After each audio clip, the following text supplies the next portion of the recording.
closet. Hey there, I'm Dr. Amy King, otherwise known as Dr. Amy, and this podcast is The Most Important Medicine. If you don't know me, I'm a licensed psychologist, trainer, and consultant, and on this podcast, we're here to discuss how talking about trauma and sharing stories is how we transform medicine. I work with physicians and healthcare organizations on the daily, and every time we begin these conversations and I even hint at the discussion about trauma, I'm met with either intense, compassionate curiosity or a lot of skepticism. And that's what we're here for. I want to make understanding and discussing trauma accessible, and even more important, how you can respond to trauma. Every time you join me, I want you to hear practical information and leave with tangible tools that you can use with patients right away. So today, friends, I am so excited. I am joined today by Hayley Runnels. Hayley is an author, advocate, educator, and important to me, a friend of mine. She has an incredible online platform called the Undone Mama, which we will link up to in the show notes. But really what Hayley does is she brings less aloneness to the world. And I'll let her introduce herself and her story and why this work is so important. But I think you have a lot to learn today from Hayley. I also just want to say as a little plug to Hayley, she's also the first person that made me understand TikTok, because we did some work together and she posted it on TikTok. And I was like, oh my God, I'm like trending on TikTok. That's never happened. That's so cool. So welcome, Hayley. I'm so glad you're here. I don't think that I can hold a candle to that introduction for myself, but I appreciate you. And I guess for a little about me, I'll just add that I grew up in a dysfunctional home, dysfunctional family unit, and it was not caught by medical care providers, was not caught by teachers. And as a child, when you grow up in that, you don't know that it's not normal. And so I was an adult, really. The year of my big awakening, when I realized I had trauma, was when I became a mother, like the moment I became a mother. And so I started setting boundaries in my life, researching, doing trauma work, learning about mental health, and kind of just fumbling my way through figuring out what was right and what was wrong about all the things, all my own personal biases, all of what I'd been taught, how to communicate, everything. And so as I did that, I kind of shared a little with my friends about it on Facebook, and they started telling me, Hayley, you've got to make this a thing. You need a blog.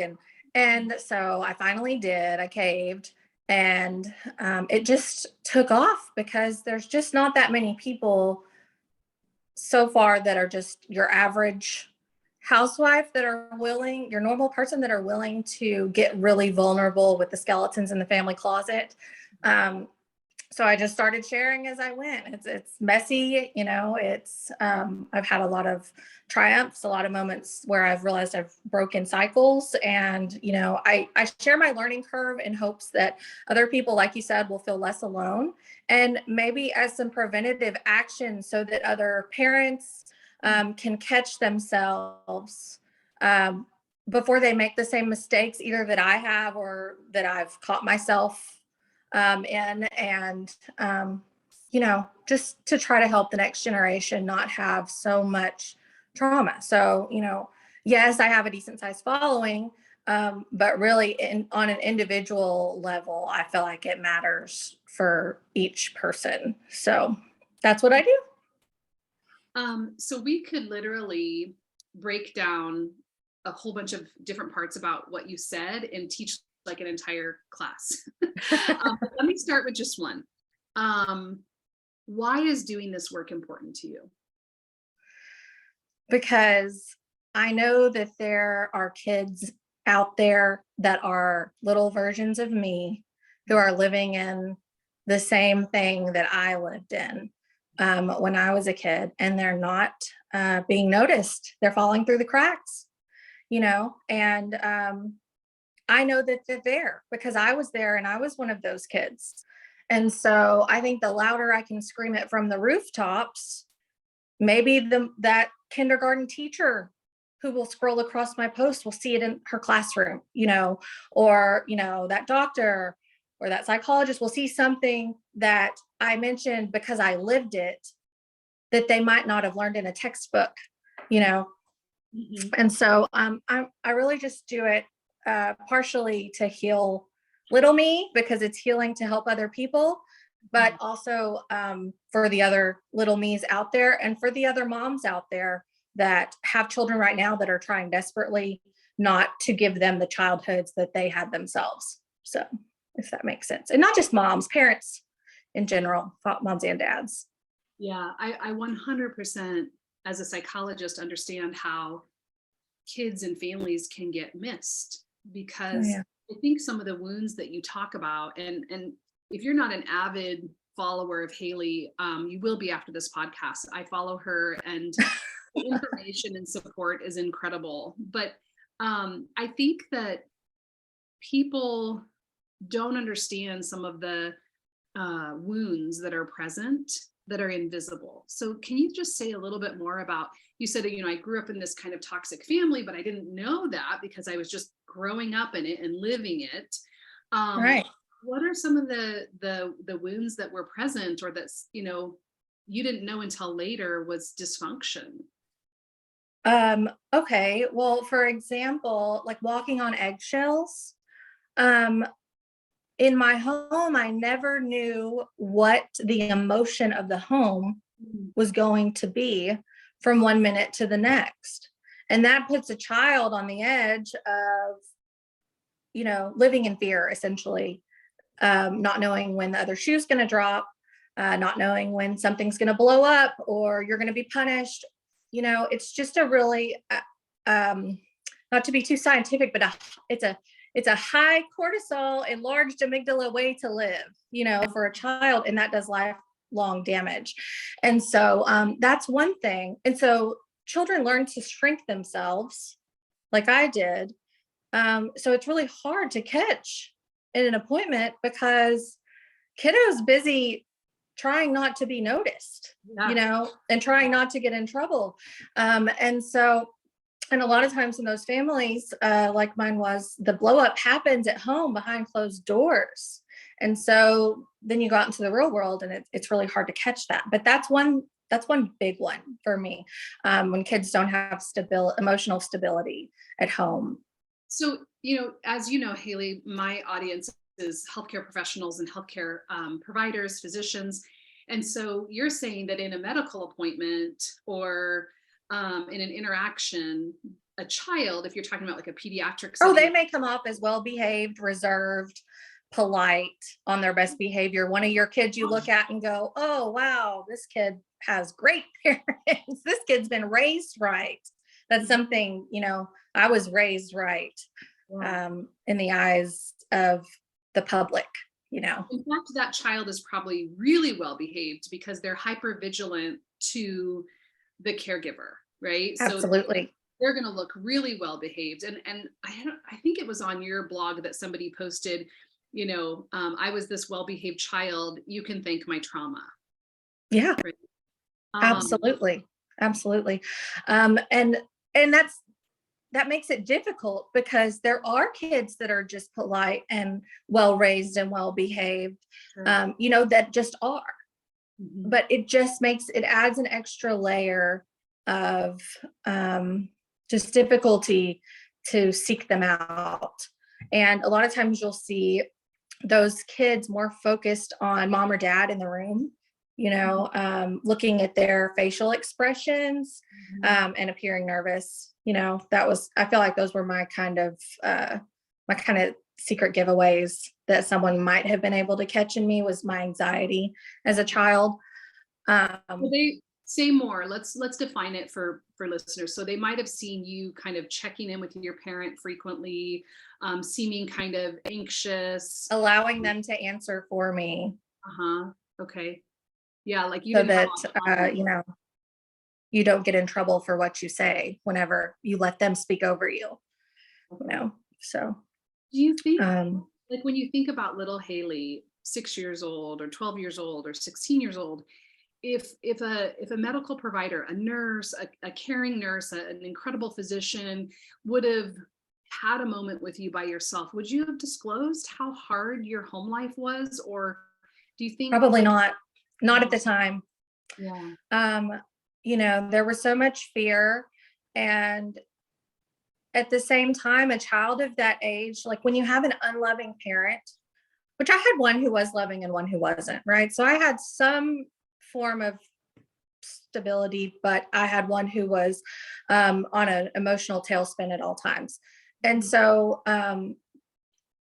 when you're raised, and like we were talking about earlier, you think it's normal, right? When that's all you've ever known and you're isolated from the world as a child in your family unit. So that's normal.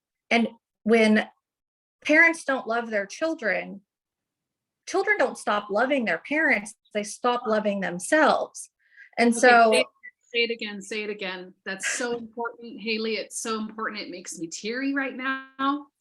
Say it again. yeah. When a parent is unloving to a child does not stop loving the parent, they stop loving themselves. So at 6, 12, 16 years old, I would have defended my parent to my own demise, right? And probably up until I was around 23 would I have done that. These kids are so desperate because the bond with your parent, your biological parent, is, primal.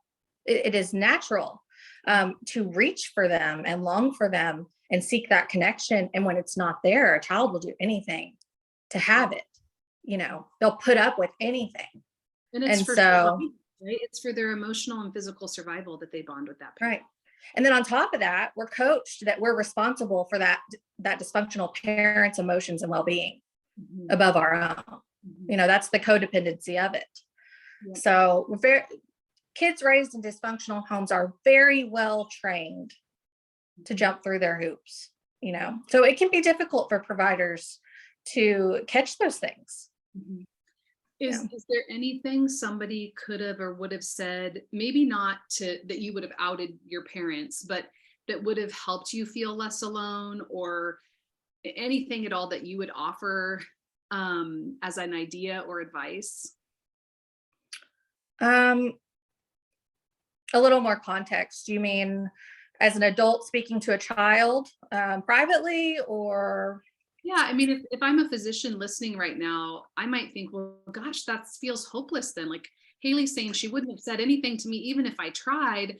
Is there anything? Well, I think that's why the ACEs are important. The adverse experiences. I think that we have to pursue knowing the signs, and we have to be the voice for children because they're the voiceless. If you're a minor, you're really powerless in the world to either your parents or the system, right?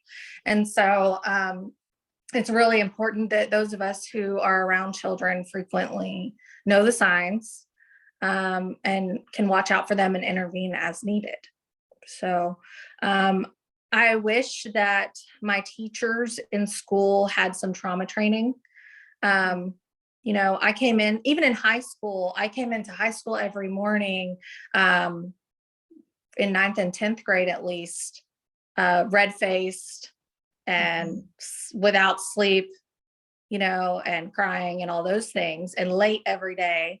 And nobody, I feel like if I were a teacher, I would see that, but maybe that's because I was that kid, and not every teacher is that kid. So I feel like there should be some training, and we have to take personal accountability to find out what the signs are so that we can catch that, even if the kids aren't giving it out freely. I have to agree and just give a plug here, Hayley, that if you are a teacher, a professional, if you are a person working in a child's life, or an adult's life for that matter, and you haven't gone through trauma-informed training, if you don't know the signs and symptoms of trauma, please do that now. I will link up to lots of free trainings for that in the show notes today. There's mine, but there's hundreds of others that people can access for free. And I think you're right. I think the more people know about what trauma is and how it presents, the less people fall through the cracks. Yeah, absolutely. Let me fast forward. So you said that when you became a mom, how old were you at that time? I was 22. Okay. So when you became a mom, something shifted for you. Say more. Yeah, they laid my son on my chest in the hospital, and it was like a light bulb went off. Um, and and my first thought in my mind, first thought was probably, wow, he's so beautiful, like every mom. But one of the first thoughts I had, and one of the only thoughts I remember because I was so exhausted, is the words, how could she do this? Ah, Because I had that realization of I created this human being and mhm, I would never hurt him intentionally. mhm. What happened that this is possible? And then there were all these realizations over the last, he's 8.5 now, but over the last 8 years of like ways that I've handled things and thought how my mother would have handled it. And even, we've I don't know how many listeners know, but Amy and I have done a short seminar one time on breaking the cycle Mhm. with parenting after trauma. And I've caught myself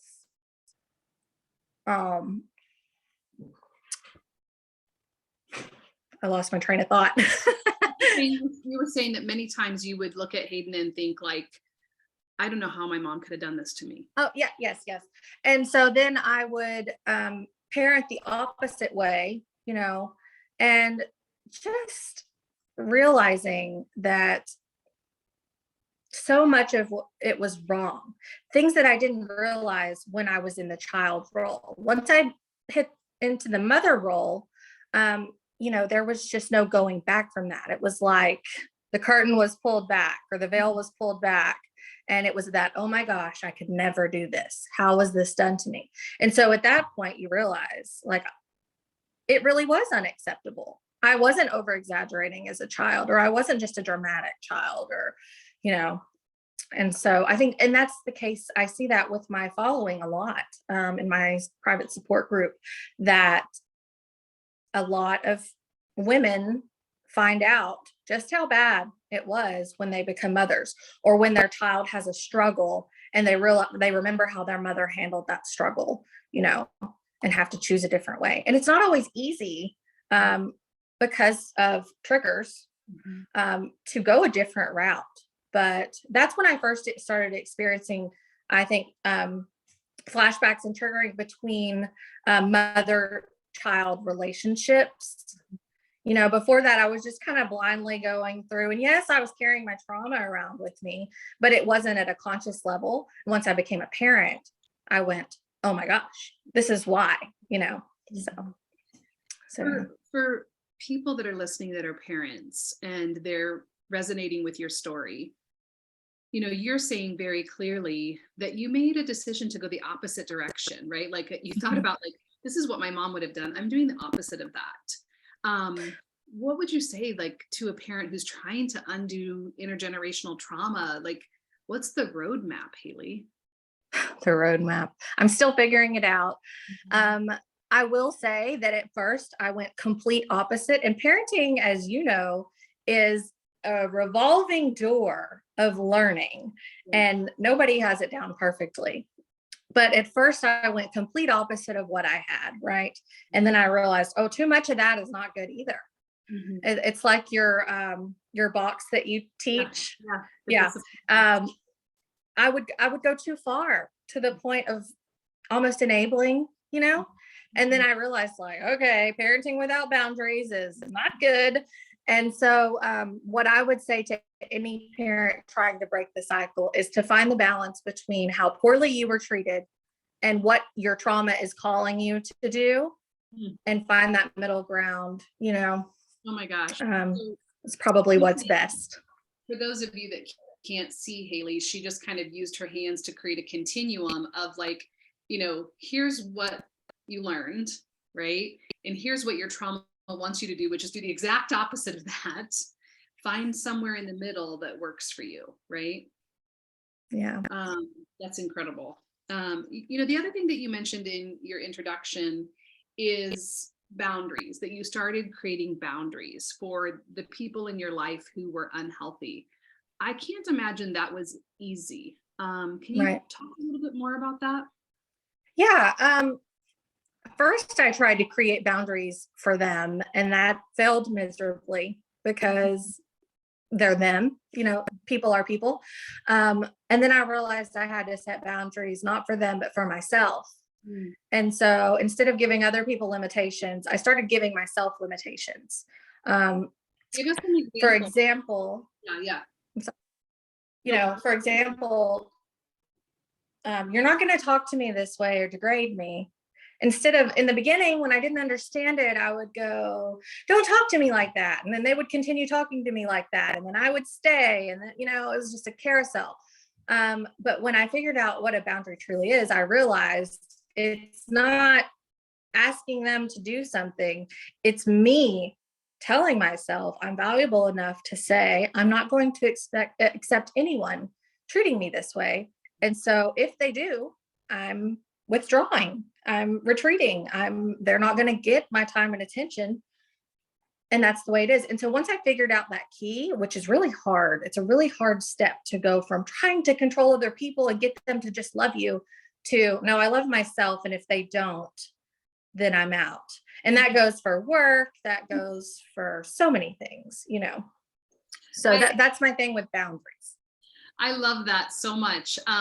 What you just said, right, about trying to control others, just as a point of education for the listeners, right? When someone's gone through trauma, that's on a continuum of extreme anxiety to, post-traumatic stress, obviously. And so what we want when we're anxious is we want control, because if we have control, then we feel less anxious. And so often people with trauma histories will try to control the environment, like you said, by telling other people what to do. Except you've got these really unreasonable, mentally unhealthy people who are like, it doesn't compute with me. So you have to really shift and say, okay, I'm going to make a boundary for me. Yeah. And I'm not going to be part of these relationships. And so what's an example of like language you would use with someone if they were, wanted to see your child, but they weren't appropriate, or were talking to you in ways that felt toxic? Are there a couple of scripts like you would give our listeners? So there's actually a couple of different options. People ask me all the time, do I have to tell the other party what my boundary is? And the short answer to that is you don't know. You don't have to. You can just give it to yourself and start behaving accordingly and acting accordingly. But for the sake of, it depends on where you're at, right?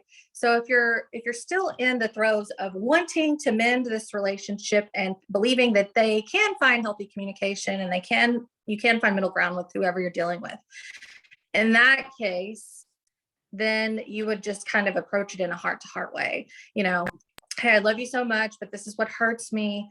And could you please just not do this anymore? I'd rather focus our time and, on X, Y, and Z. I will say with my dynamic, with my following, that's like a fairy tale, that rarely happens. Mm-hmm. But it is always worth one good old try, and I think that it can also be a necessary step, to know that you tried, and then to realize, okay, well, I reached and they didn't grab my hand, so now I can center it back to me, and keep my boundaries regardless. And I love you're kind of giving two options. One's the heart to heart, like you said, where people might need to go through that step, but often unhealthy people won't, subscribe to that. But I love the first thing that you said, which is you owe no one an explanation for a boundary. Yeah. Which is, it's not wrong to ask the world to treat you fairly or kindly. Mm-hmm. There's that saying, life's not fair. And it's like, well, I'm not raising my kids to know that life's not fair. I'm raising my kids to make the world a little bit more fair. Mm-hmm. Right. And so they're going to be fair to others, and they're going to expect fairness to them. Mm-hmm. And it's not wrong for us or for anyone to put their hand in the face of mistreatment and say, I'm not accepting this anymore. You know, if people will change and treat you better, great. If they won't, then that's their loss. You know, you don't have to be the emotional dumping ground for anyone. So yeah, that's a huge learning curve though, right? oh yeah, Yeah, 100%.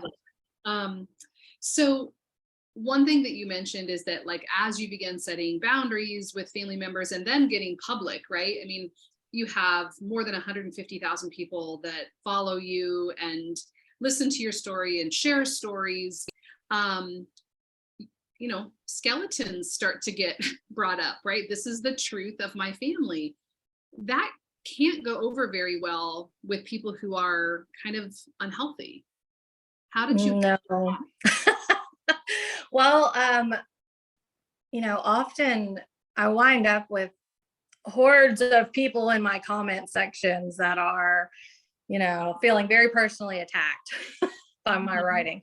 And then, but the beautiful thing actually is that for every one of those, there are 10 congregated here that are on my side, which you don't see with very often.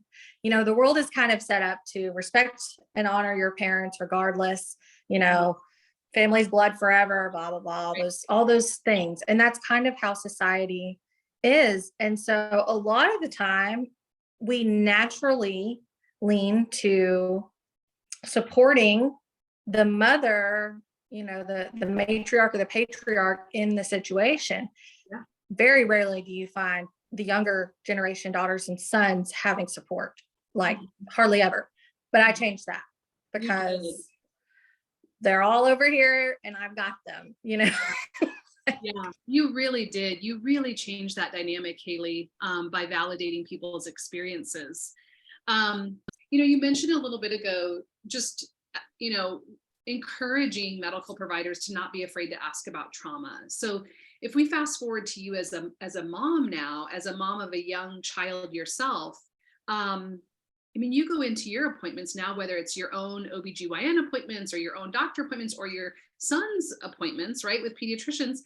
Do people tell everyone that I have a history of family trauma? I'm very open about it. And I found that, like you mentioned earlier, some doctors are either like, "Ooh, I'm curious, tell me more. How does this affect medically here?" Or they like completely put a wall up, you know? No. Yeah. And they'll change subject. Okay, well, do you have any family history of cancer? You know, like they'll go, well, yeah, I do, but cancer is tied to trauma, you know? And so that's why I bring it up. And also, I want to normalize it with any provider I come in contact with, you know? And I'm really glad about the way that science is going right now and the studies are going right now, because just I feel like in the last maybe 5 years, mental health has really, and maybe it's just because I dove into the niche, you know, but I feel like it's just taking over and there's a lot more awareness and a lot more acceptance and a lot more less shame in treatment, you know. So I think it is going to be easier for providers as we go in the next few years and onwards. I agree with you, Hayley. And when I talk with physicians and other healthcare providers, I think there's a lot of curiosity, right? Like, okay, this mom comes in and she says, like, I have a family history of trauma. Like, I know what to do when she says I have a family history of breast cancer or family history of, you know, diabetes. I don't know what to do when someone says they have a family history of trauma. And often what I say to them is, you don't do anything differently. You just listen. Just listen. You just listen, and you can refer them to a therapist, psychologist, social worker, get them the resources that they need. But I would encourage every provider to look up the statistics. When your patient looks at you and says, I have a history of trauma, or I had an alcoholic parent, or, you know, any of those things, then know the statistics for them. How much higher their chances for an early death, how much higher their chances for incarceration, for, you know, there's a whole slew of statistics when you go through something at a premature age, that I feel like doctors should know. And that goes back to the trauma training, doctors, nurses, teachers, everybody. Because there is something to be said for preventative care when it comes to that. And that's the other thing that you said, when you're in that space of education and advocacy and writing for your followers, you mentioned like preventative action, right? That there's things that we can do. Do you want to expand upon that? Like what you hope for your listeners, for your followers in terms of like taking preventative action? Yeah, well, like for example, I'm just going to use this as an example because it was a big thing in my life, like yelling, right? My mom was a screamer, like rage screamer. Mm-hmm. So it was programmed into me in a very deep level, even to the point where like my natural reaction begs for my mother's voice to come out of my own mouth when the stress levels are up with parenting, right? Like I am called to scream. And I know that other parents who grew up with that are the same way because they don't call it a cycle for no reason, right? We pick up the traits that are marred into our bones and we repeat them. But I learned the importance of apology and changed behavior when my son was really, really young. And I know that a lot of parents that experience trauma never were apologized to, never had their parents experience change behavior, model it for them, acceptance, acknowledgement, those things. And so I would write about, like, for example, I lost my cool this morning on my kid and I yelled at him and sent him to his room and he felt rejected and et cetera, et cetera. Here's how I fixed it. Yeah. Right. Yes. And so when I share that, then one of my readers might do that with their own child or start the habit, ideally, of doing that with their own child. And there's a cycle broken. It's something small and simple, but it teaches their child that my parents love me. My parents care about me. They care about reconciling, and that is my parents mess up and then they fix it, right? We make mistakes in our family and my mom can circle back to me and say, I'm so sorry, I raised my voice and I bet that felt really scary for you. Right. Yeah. Yeah. I love that. Preventative action. And the other thing that you said was apology and changing behavior, which that's how we break cycles of intergenerational violence. Absolutely. I feel like it's kind of cliche, but the best apology is changed behavior. And there is no apology without changed behavior. Mm-hmm. We can say, I'm sorry all day long, but if you repeat it tomorrow and the next day and the next day, then that holds no water, then I'm sorry doesn't count.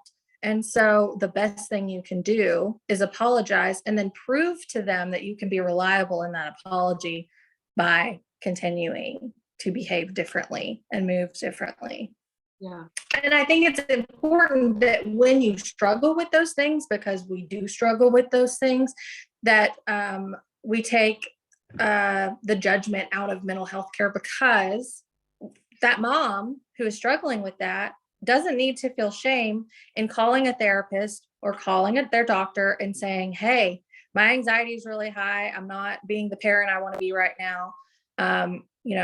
What I need help. Where can you send me, or what can I try differently? I feel like my generation had drilled into us that, well, at least for me specifically, reaching out for mental health was for crazy people, or it was a shameful thing. We're trying to shed that now. And I know that our kids' generation is going to be like, guess what happened at therapy? But we are in the middle of feeling shame about it and moving into it and embracing it. And it's still scary because we've been hardwired to believe that, that means you're failing. And we've got to make a bridge that shows this generation of parents and the next generation of parents, and even the previous one, I feel like, that it's okay to ask for help. Mm-hmm. And they've got to have resources. Thankfully, we have the internet now. So, if they need to look something up, they can. But I would encourage providers, teachers, et cetera, to really try to refrain from feeling judgmental. Or if you do naturally, to just reel yourself in on it, because that's someone being extremely brave to ask for help, like extremely brave.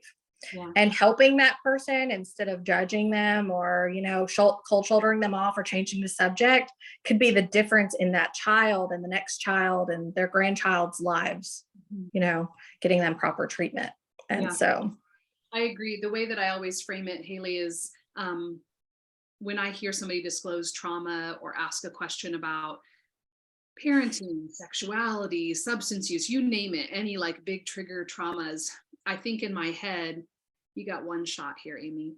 Don't mess it up. Oh yeah. It may be. And not only do you have one shot, but it might be the only shot that person in front of you ever takes. That's right. Right. That's right. Yeah.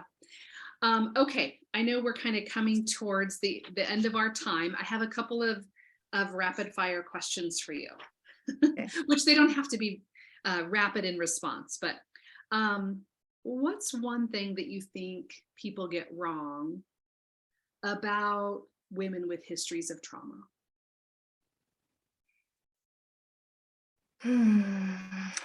People get wrong about women with histories of trauma, that they are doomed to repeat that trauma. Mm-hmm. Statistics in the past have shown that if it's happened to you, you're most likely to repeat it. But I feel like with the resources we have now and the direction that things are moving in mental health, we can shatter that statistic. Mm-hmm. So I agree. Let's manifest that. Yeah. Yeah, it's happening. If you could go back and talk to young Hayley now, what would you tell her? Oh gosh. What would I say?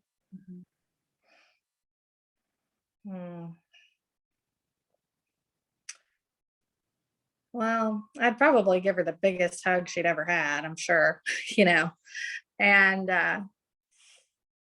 I think I would tell her that she is not what people say she is, and that she was going to make a meaningful impact someday, and that someday all the things that she was going through were going to make sense, because nothing made sense. I feel like nothing made sense when I was a kid. And so that would be a big one. That would be a really big one. That it'll make sense, and you'll be grateful for your life someday. So beautiful. Okay. Last question. So it's 11 o'clock at night and you have a food craving. What do you reach for?